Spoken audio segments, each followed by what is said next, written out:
The San Antonio Spurs aren't going to win the championship this year, but they're giving Wemby every single tool that he needs to win in the future. Welcome in or welcome back to day 3 of a wheel deciding our fate on who I get to talk about for the upcoming season, and today we landed on the San Antonio Spurs. There's only one place to start, really, and it is with Victor Wembanyama. What am I supposed to say after what we saw last year?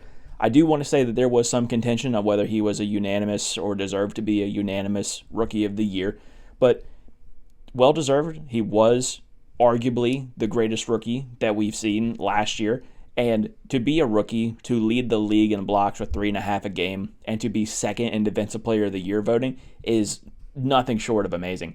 So I'd have to imagine that the next 10 years are just going to be Defensive Player of the Year after Defensive Player of the Year after Defensive Player of the Year for Victor Wembanyama and the Spurs fans.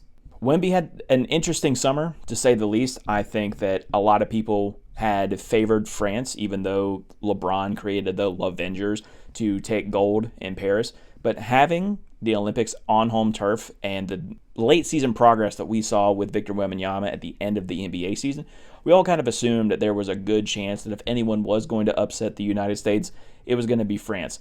We saw, again, the kinds of leaps and the skills and the traits that he picked up during the season. We didn't really see that during Olympic play, though. And don't get me wrong, there were a couple games where he looked absolutely phenomenal. It looked like he was an alien amongst pedestrians. But overall, he just wasn't able to put it together at the right time for France. Now, because of that disappointment, and because of the integration and the acquisition of Chris Paul and the drafting of Stephon Castle, this is shaping up to be a really, really important season for the Spurs.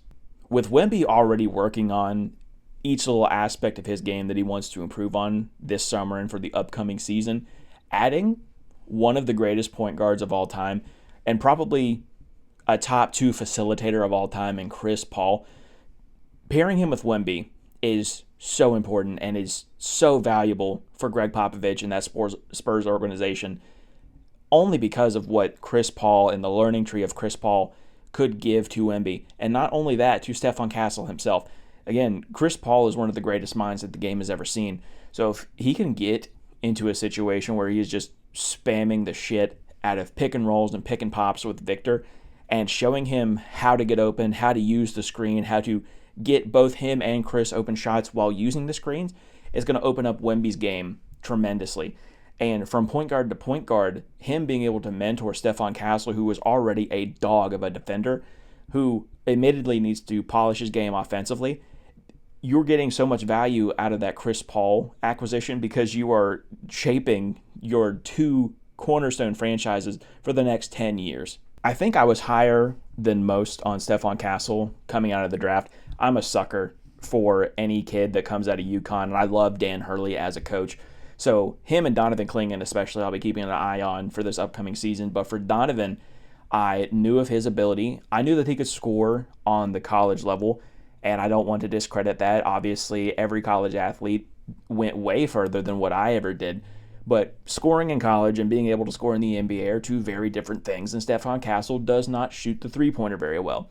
I think he is fast enough to get past defenders, and I think he finishes efficiently enough around the rim to cause some sort of problem. But in today's NBA, if you can't stretch the floor, you're kind of a liability. What saves him is, again, his tenacity on defense. He's going to be able to pick up your best player 94 feet and still facilitate with Victor Wembanyama on the floor. This whole game for San Antonio is going to open up. I did also want to make a quick mention of Harrison Barnes. I think that pickup was underlooked at the time, and I still think that it's very underlooked right now. Harrison Barnes is a pro's pro. There is a reason that he has had a 10-plus year long career. He knows how to be a good basketball player. He's not doing too much. He is never biting off more than he can chew. He is always a good locker room leader. And at worst, he's going to be able to mold the guys like Keldon Johnson, like Devin Vassell, even like Jeremy Sohan. He's going to be able to take those players and mold them into something that should eventually be good professional basketball players. I think for the Spurs, you kind of have to understand that this isn't going to be a very good season. Without thinking about it, you may compete for a play-in spot. And what I mean by that is you may end up being like an 11th or 10th seed in the West. I just don't see a whole lot of hope. Chris Paul, as a basketball player, has proven to be a winner everywhere he goes. Every time that he makes a new stop in the NBA, that team's floor has been raised. And I don't expect that to be any different here, but let's not get it twisted. The Spurs are a bad organization with a very good basketball player on their hands. There's probably only about 7 other teams in the entire league that are going to be worse than the Spurs, I think, and most of them are going to be in the Eastern Conference. So it's probably going to take a miracle to team someone like Victor Wembanyama up with someone like Cooper Flagg or an Ace Bailey or someone like that coming into next year's draft. So what the Spurs are going to have to do is build through the lottery, through the late lottery, through the mid-lottery, and even some guys that end up being undrafted free agents. The Spurs have had a history of doing that. Look at Manu Ginobili, look at all of their late-round picks, look at their late-round acquisitions. They know how to do this. It would just be easier if you could pair up Victor Wembanyama with Cooper Flagg. It would just be the easiest 1-2 punch in the entire league.